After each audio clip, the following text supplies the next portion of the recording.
ఆ ఇంటి నుండి బయటకు వచ్చిన తర్వాత కూడా నాకు ఆ శబ్దాలు ఎందుకు వినిపిస్తున్నాయి?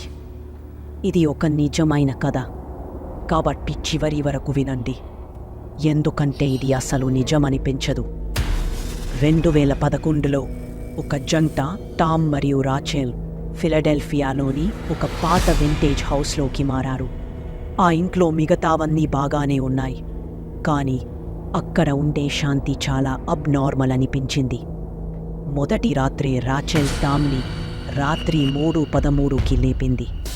వినిపించలేదా దీగా గోపురాల మీద నరకే శబ్దాలు?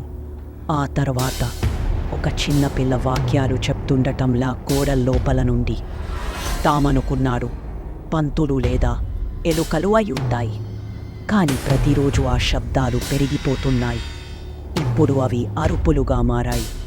రాచెల్ చెప్తుంది, ఎవరో గోడ లోపల నుండి తన పేరు పిలిచి పిలుస్తున్నట్టు అనిపిస్తుందని. టామ్ గోడ దగ్గర కెమెరా, మైక్ పెట్టించాడు.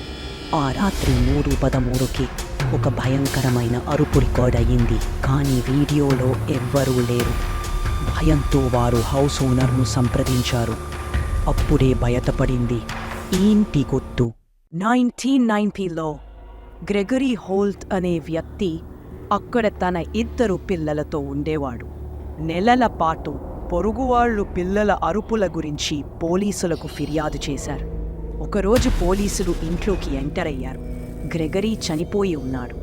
అతని 2 పిల్లల శవాలు గోడలలోనే బంధించబడ్డాయి. అవే గోడలు రాచెల్ ఇప్పటికీ ఒక్కసారి కూడా మర్చిపోలేదు.